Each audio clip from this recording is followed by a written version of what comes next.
untuk perumahan. Pemirsa, beralih ke informasi selanjutnya, namun masih mengenai dampak terkait perang, pemirsa.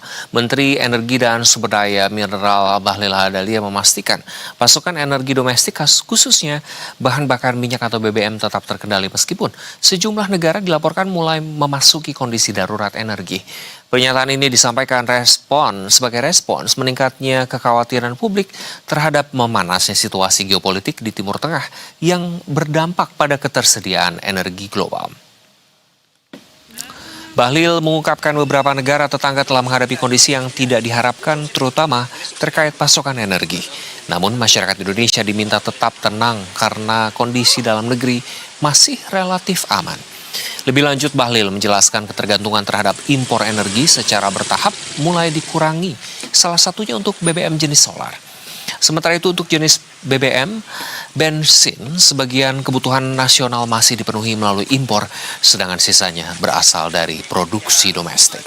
Pemerintah juga terus mengupayakan berbagai alternatif sumber energi, termasuk optimalisasi penggunaan minyak mentah, dan ketergantungan terhadap impor masih cukup tinggi pada komoditas LPG yang mencapai sekitar 70% dari total kebutuhan nasional.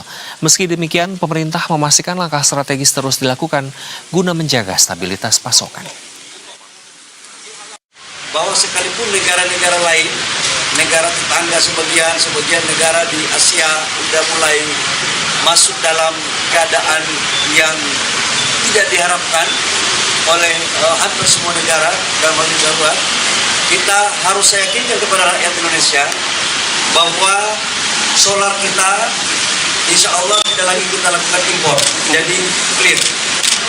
BBM berbentuk bensin sebagian 50% kita masih impor, sebagian kita dalam negeri. Tetapi kita sudah mencari alternatifnya, termasuk crude-nya. LPG kita masih impor kurang lebih sekitar 70% dari total kebutuhan kita. Tapi saya ingin kepada Bapak Ibu semua, insya Allah kita juga dalam kondisi yang sampai dengan beberapa hari itu insya Allah dalam kondisi yang baik.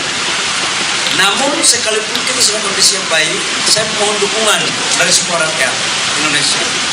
Masalah ini tidak hanya masalah pemerintah, masalah kita semua. Saya memohon, menyarankan agar ayo kita harus memakai energi